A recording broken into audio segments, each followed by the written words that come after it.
સિદ્ધિઓનો સમ્રાટ જયસિંહ સિદ્ધરાજ. નામ સાંભળતા જ કેવું લાગે છે ને? જાણે કોઈ શક્તિશાળી અને રહસ્યમય વ્યક્તિની વાત થતી હોય. તો ચાલો આજે આ જ મહાન શાસકની ગાથામાં ડૂબકી મારીએ અને જાણીએ એમના વારસા વિશે. જૂના ગ્રંથોમાં પણ ઉલ્લેખ છે જયસિંહ, જેમણે સિદ્ધરાજનું બિરુદ ધારણ કર્યું હતું. હવે જુઓ, આ ખાલી એક ટાઇટલ નથી. આ શબ્દ એમના આખા શાસનને, એમના વ્યક્તિત્વને સમજવાની એક ચાવી છે. એમ કહી શકીએ કે આ બિરુદ જ એમની ઓળખ બની ગયું હતું. તો આ સિદ્ધરાજ શબ્દનો મતલબ શું? એનો એક સીધો સાદો અર્થ છે સિદ્ધિઓ પ્રાપ્ત કરનાર રાજા. પણ એની પાછળ એક બીજો ઊંડો અર્થ પણ છુપાયેલો છે, જાદુઈ શક્તિઓનો સ્વામી. વિચાર કરો, એક જ શબ્દમાં બે અર્થ. અને આ જ વાત એના વ્યક્તિત્વની જટિલતા બતાવે છે કે એમના સમયમાં લોકો એમને કઈ નજરથી જોતા હશે. પણ સૌથી મોટો સવાલ તો એ જ છે કે આવું મોટું નામ મેળવવા માટે એમણે ખરેખર કર્યું શું હતું? એવી તો કઈ સિદ્ધિઓ હતી એમની? શું એ માત્ર એક મહાન યોદ્ધા હતા કે પછી બીજું પણ કંઈક? ચાલો બસ આ જ સવાલનો જવાબ શોધવા આપણે આગળ વધીએ. તો કહાણીની શરૂઆત કરીએ એમના ઉદયથી. ગુજરાતનો સિંહ. સત્તા સુધી પહોંચવાની એમની આ ગાથા ખરેખર સુપ્રસિદ્ધ છે. ઓકે, તો સૌથી પહેલાં થોડી બેઝિક માહિતી પર નજર કરી લઈએ. પૂરું નામ હતું જયસિંહ સિદ્ધરાજ. રાજવંશ હતો ચોલુક્ય એટલે કે સોલંકી વંશ. એમનું શાસન ચાલ્યું લગભગ 1092થી 1142 સુધી અને રાજધાની હતી આપણું અણહિલ પાટક એટલે કે આજનું પાટણ. અને એમના માતાપિતા હતા રાજા કર્ણદેવ અને રાણી મૈણલ્લદેવી. હવે અહીંયા વાત રસપ્રદ બને છે. એમના રાજ્યાભિષેકને લઈને બે અલગ અલગ વાતો છે. એક બાજુ દંતકથા છે જે કહે છે કે માત્ર 3 વર્ષની ઉંમરે એ બાળક જાતે જ શુભ મુહૂર્તમાં રાજગાદી પર ચડી બેઠું અને તરત જ રાજ્યાભિષેક થઈ ગયો. પણ બીજી બાજુ છે ઇતિહાસ, જે કહે છે કે એમના પિતાના મૃત્યુ પછી સત્તા માટે મોટો સંઘર્ષ થયો હતો અને એમની માતા રાણી મૈણલદેવીએ રાજનીતિ રમીને એક દુશ્મનને હટાવીને શાસન પોતાના હાથમાં લીધું. એટલે જુઓ, ક્યાં દંતકથા અને ક્યાં રાજકારણ, બંને કેવી રીતે એકબીજામાં ભળી જાય છે. તો સત્તા તો મળી ગઈ, પણ એને ટકાવી રાખવા માટે એમણે જે રસ્તો અપનાવ્યો એ હતો તલવારનો. એટલે હવે આપણે વાત કરીશું એમના તલવારથી ઘડાયેલા સામ્રાજ્યની. એમની લશ્કરી જીતની યાદી જુઓ તો ખ્યાલ આવે. એમને સૌરાષ્ટ્રના રાજા ખેંગારને હરાવ્યા, નાડુલના ચાહમાનોને પોતાના નીચે લાવ્યા, શાકંભરીના શક્તિશાળી અર્ણોરાજને પણ હાર આપી. એટલું જ નહીં, પરમારો પાસેથી આખું માળવા જીતી લીધું અને ચંદેલ સામ્રાજ્ય સાથે પણ ટક્કર લીધી. આ બતાવે છે કે એમનું સામ્રાજ્ય પશ્ચિમ અને મધ્ય ભારતમાં કેટલું ફેલાયેલું હતું. અને એમાંય માળવાની જીત તો કંઈક અલગ જ હતી. કોઈ 1-2 વર્ષ નહીં, પણ પૂરા 12 વર્ષ યુદ્ધ ચાલ્યું. અને અંતે પરમાર રાજા નરવરવાને પકડી પાડવામાં આવ્યા. અને પછી શું થયું ખબર છે? ઇતિહાસકારો લખે છે કે એમને પોપટની જેમ લાકડાના પાંજરામાં કેદ કરીને ગુજરાત લાવવામાં આવ્યા હતા. આ એક જ દ્રશ્ય એમની જીત કેટલી નિર્ણાયક અને કદાચ કેટલી કઠોર હતી એ બતાવવા માટે પૂરતું છે. પણ હા, એવું નહોતું કે દરેક વખતે જીત સ્પષ્ટ જ હોય. ચંદેલ સામ્રાજ્ય સાથેનો સંઘર્ષ આનું શ્રેષ્ઠ ઉદાહરણ છે.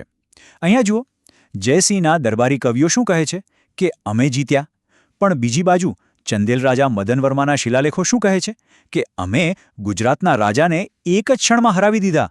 હવે બંને પોતપોતાની જીતનો દાવો કરે છે. આનો મતલબ શું થયો? કદાચ લડાઈ બરાબરી પર છૂટી હશે, કોઈની હારજીત થઈ જ નહીં હોય.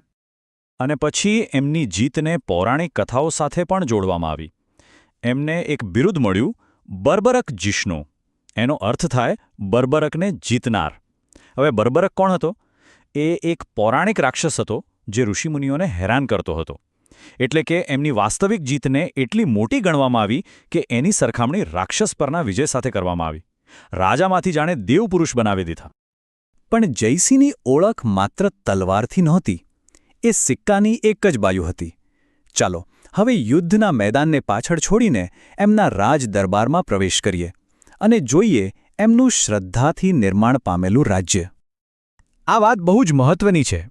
જયસિંહ પોતે ભગવાન શિવના પરમ ભક્ત હતા, એકદમ કટ્ટર શૈવ. છતાં એમના રાજ્યમાં શું થતું હતું? એવું કહેવાય છે કે એમની રાજધાની પાટણમાં 98 અલગ અલગ માન્યતાઓ અને ધર્મોના લોકો એકસાથે શાંતિથી રહેતા હતા. આ બતાવે છે કે એમનામાં એક યોદ્ધાની સાથે સાથે એક સંરક્ષક પણ હતો. જરા આ આંકડો જુઓ. 1008 આ કોઈ નાનીસૂની વાત નથી. એમણે પાટણમાં જે ભવ્ય સહસ્ત્રલિંગ તળાવ બનાવડાવ્યો એની આસપાસ આટલા બધા એટલે કે 1008 શિવલિંગોની સ્થાપના કરાવી હતી. એમની શ્રદ્ધા કેટલી વિશાળ હશે એનો આનાથી મોટો પુરાવો શું હોઈ શકે? અને એમનો સમય સ્થાપત્યનો સુવર્ણકાળ હતો એમ કહી શકાય. એક તરફ સિદ્ધપુરનો એ ભવ્યાતિભવ્ય રુદ્રમહાલય, બીજી તરફ પાટણનું સહસ્ત્રલિંગ તળાવ જે સરસ્વતી નદીના પાણીથી ભરાતું હતું. આ બધા પર સિદ્ધરાજની છાપ છે. અને વાત અહીં અટકતી નથી. ઝિંઝવાડાનો મજબૂત કિલ્લો હોય કે પછી ગિરનાર પર્વત પર આવેલા નિમિનાથ જૈન મંદિરનું રક્ષણ અને સંવર્ધન હોય, એમની દ્રષ્ટિ બધે જ પહોંચતી હતી.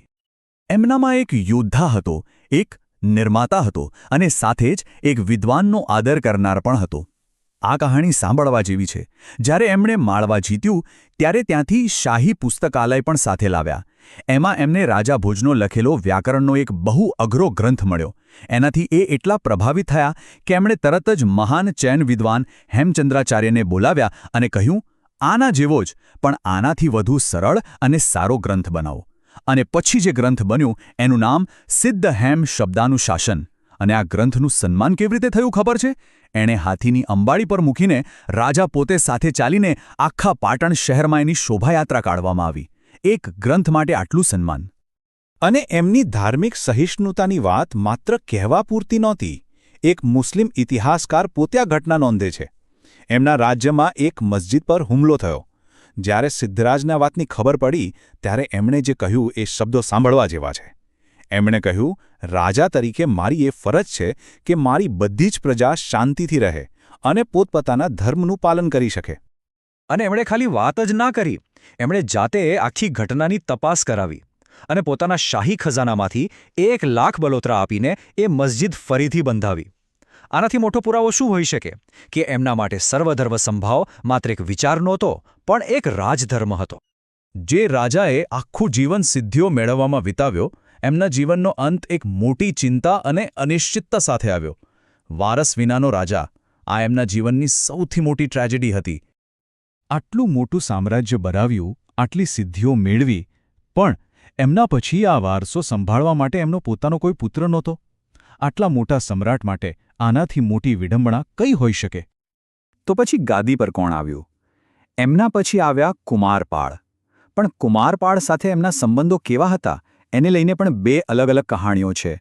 એક કહાણી જે હેમચંદ્રાચાર્ય કહે છે એ મુજબ સિદ્ધરાજને ભવિષ્યવાણીથી ખબર પડી ગઈ હતી કે કુમારપાળ જ રાજા બનશે અને એમણે એ વાત સ્વીકારી દીધી.